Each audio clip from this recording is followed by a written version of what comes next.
Hello, people. I'm Avery, and this is the story of my entitled in laws. When choosing your life partner, you should always consider the red flags.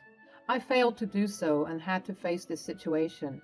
I hope my story inspires you to get out of a toxic relationship before it's too late. You see, me and my husband, Kent, always had a strong relationship. Or that's what I always thought. We met in a bar on one of my nights out. He was a very charismatic person, and I fell for his charms immediately. At that time, I was single and desperately looking for a partner. My parents lived in a different country, and I was studying at a prestigious university here. Kent was born and raised in the USA. When we started dating, Kent told me that he was working at his father's business. I later learned that this was a lie. About 1 year later, Kent revealed to me that he was actually working a minimum wage job at Wendy's. I was pretty shocked about the revelation because I didn't know why he lied to me. He simply cried and said, "I'm so sorry, Avery. You see, my family and I are very poor. My father left us to fend for ourselves. Mom tried hard, but she had 2 other children to take care of. I cannot afford to go to college or get a good job." "But why did you lie to me, Kent? In fact, I wouldn't have found out if I hadn't pressed for your office address." "You are such an intelligent person, Avery. You have a bright future ahead of you. I thought you won't be with a loser like me, so I lied." "Kent, I don't think you're a loser. I would never insult you like that. I'm proud that you take care of your family. It's nothing to be ashamed of." Kent was super apologetic, and I decided to forgive him. I could understand his perspective and wanted to look past this one mistake. I didn't know that he was a manipulative man and a compulsive liar. He was a great boyfriend and showed affection, but he seemed to be very unmotivated in life. While I was working hard to excel in my studies, Kent did nothing to get a better job. In fact, most of the time it was me who was paying for our dates. I didn't mind paying then because I was also working a side job. However, after some time, it was like I paid for all of his meals. One day I asked him about why he was so stuck in one place. I said, "Kent, don't you think you should find a better job? You have the experience and won't have to search long." "I'm happy at my work, Avery. Why do I need a better job? Are you having trouble adjusting with my income?" "No, it's not that, Kent. I just want the best for you. I have tried to be supportive, but you need better plans for our future." "Are you ashamed of having me as your boyfriend?" "I didn't know you could be mean. I already told you I don't have much. You earn enough for us to go on dates. What more do you want?" "It's not fair that I am paying for the majority of the things. I know you have family problems, but that should motivate you to look for a better job." "Fine. If you insist so much, I will try and look for a better job." He promised to improve his position at work, but he never did. Whenever I asked him how his job hunting was going, he came up with excuses. I was getting frustrated, but again, looked past it. After all, I wasn't with him for money. I also tried to sympathize with him because my parents were wealthy and we didn't have financial troubles as much. We continued our relationship, and eventually it was time for me to graduate. I got a very high-paying job as soon as my studies were over. I worked hard to get good grades, so getting a job was easy. Kent was really happy for me, but sometimes made very snide comments. I also started to see that Kent was slowly leaving the bulk of our expenses on me. We couldn't move in together because he lived with his mom. Kent also didn't have enough money to pay rent on his own. I felt really bad for him and said, "Kent, if you really want to move in with me, I can cover your rent for a few months. I need to get my own place now that I've graduated. So I can cover the whole rent for a few months. During this time, you can look for a better job. Will you do that for me? I am positive I'll find a better job this time. If you give me time, I'll definitely land a good job. I'll start applying right away." "I'll be happy to help you, Kent, but you have to be more serious about finding a job. You cannot slack off like the last time." "It won't happen again, Avery, I promise." With his reassurance, we moved into a new place. It was small, but we made it work. The rent was pretty expensive, but I was ready to pay most of it even after Kent got a better job. However, Kent never really got a better job. In fact, A week after we moved in, he told me he was quitting. Kent said, "I hate my job, Avery. I have put in my notice. I don't want to go to that cheap place anymore. You've been so supportive, and I'm already looking for a job, so I don't have to work there anymore." Kent, why did you make this decision without consulting me? We just moved in together. You need to have a job offer lined up before you quit. Relax. I will get one very soon. Mom's already taking care of my siblings, so I couldn't ask her for help. But you can support me for a few months. You have the money and the job. But it's unfair for you to assume this, Kent. You should have discussed it with me.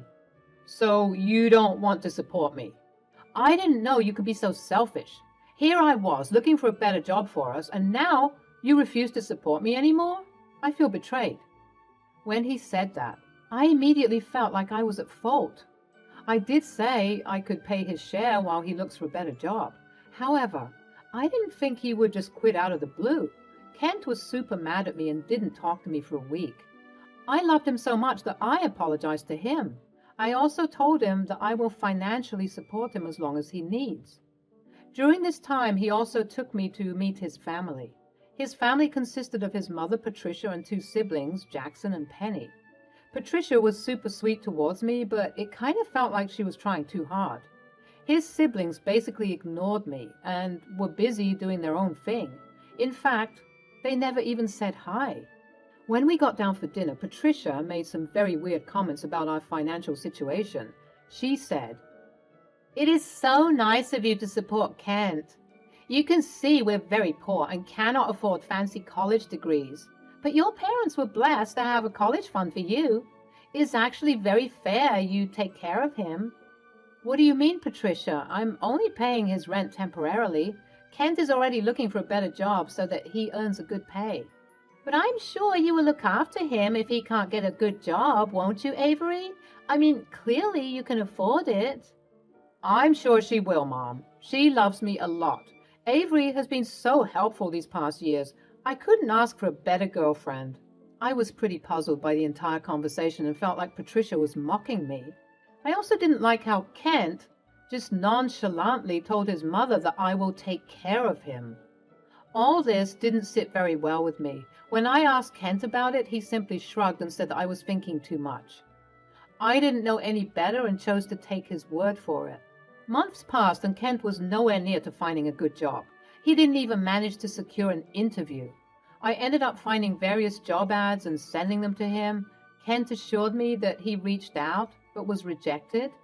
One day I found out that there was an opening in my company. It was a warehouse job but paid much better than Wendy's. When I told Kent, he said he would apply. However, he never ended up applying. It was when I asked our hiring manager about his application that I found out what he had done. The manager told me that they never received an application in his name. I was completely confused and thought he had misplaced the application. However, when I asked Kent, he said, "I didn't apply for the job, Avery. I never sent my application." What? But it was a great opportunity, Kent. I would have even put in a word with the hiring manager. "I don't want to work there, Avery. You're in such a high position, people would make fun of me. They would think you are better than me." "Don't be ridiculous, Kent. You needed this job. It paid so much better than your last one. You don't even have anything lined up." "Actually, I don't think I want to work right now. It's too draining and is bad for my mental health. Besides, I think I'm taking care of the house just fine. It's better this way." "Kent, I'm managing somehow right now. We will need another income to have good savings. Things can't go on like this for long." "Don't you have any respect for my mental health? I thought you loved me. You should want me to be happy. Being in a low-level job makes me unhappy." After this, there is nothing I could say. It was true that I could support the both of us. He was also doing most of the household chores. It was nice having someone home. But my savings were thin, and the future didn't look very bright either. Nonetheless, I agreed to support him for a little longer.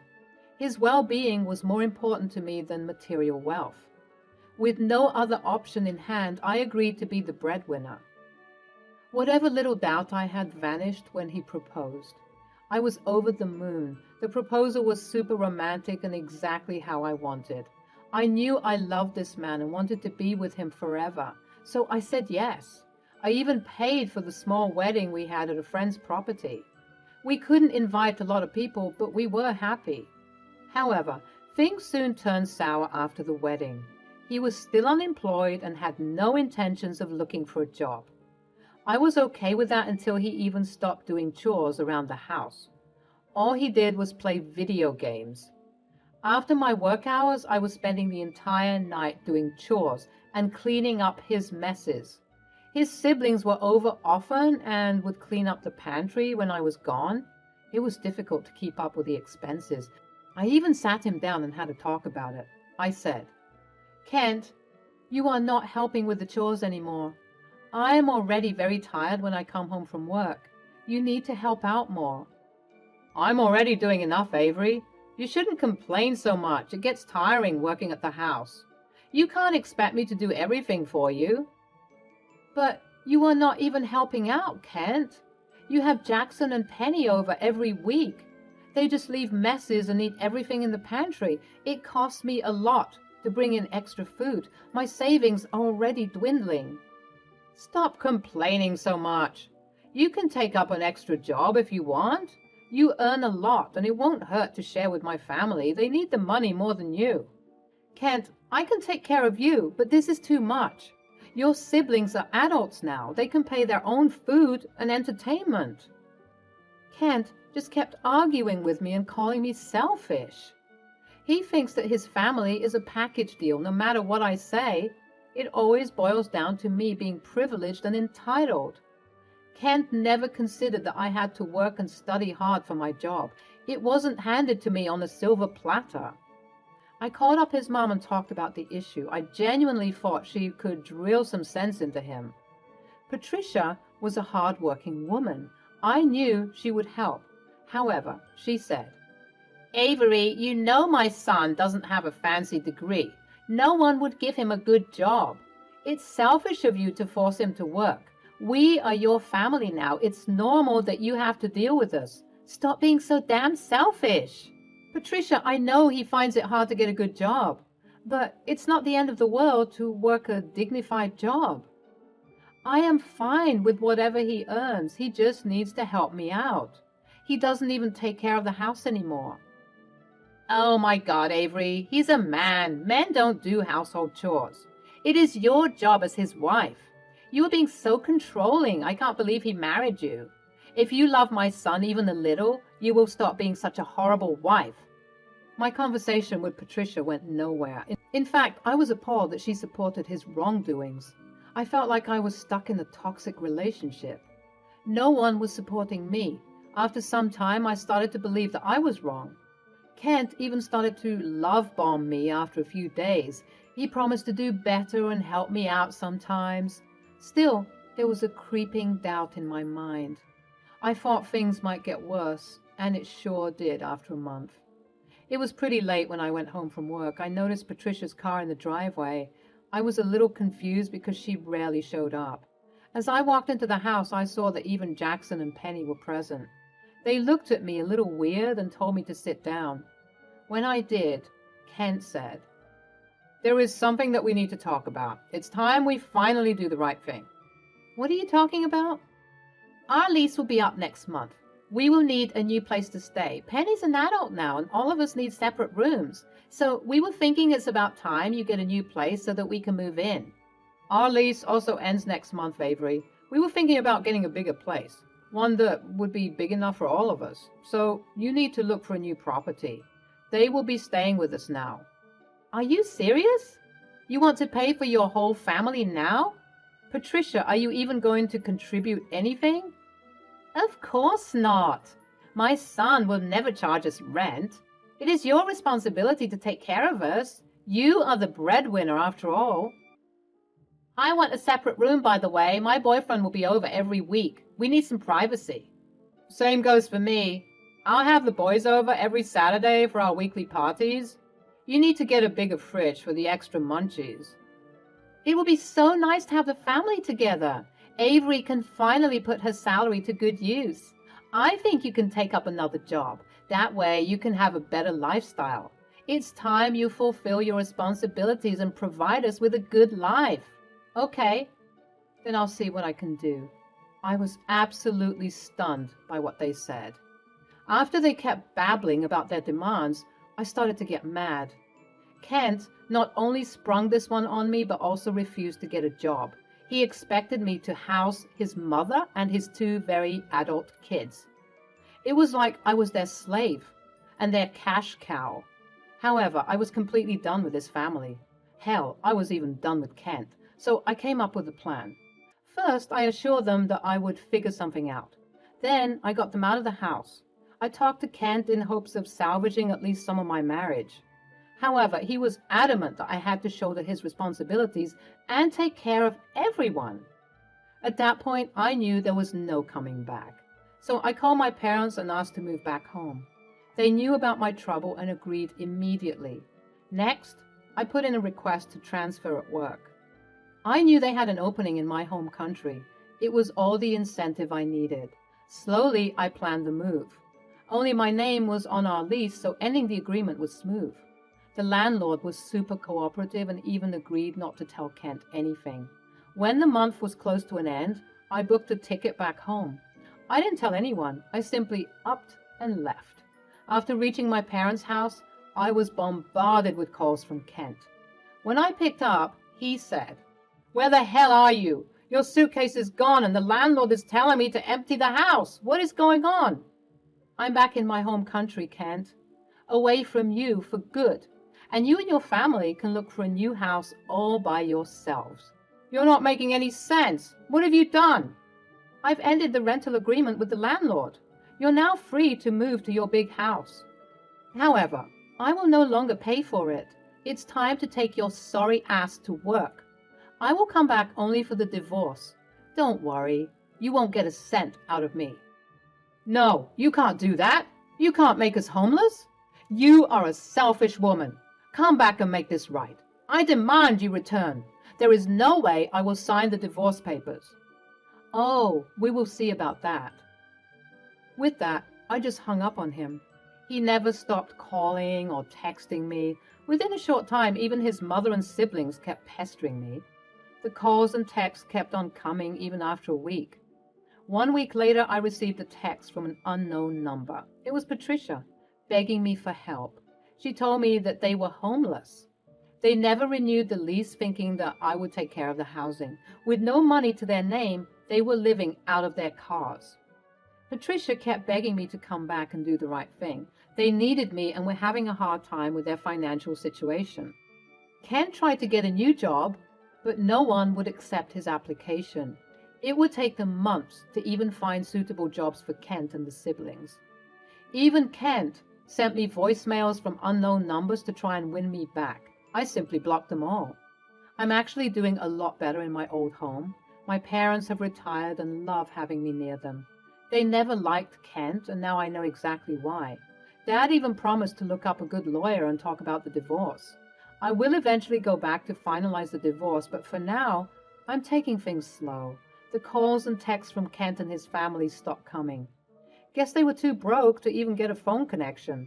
I didn't care. I am finally free from my toxic husband and living life afresh.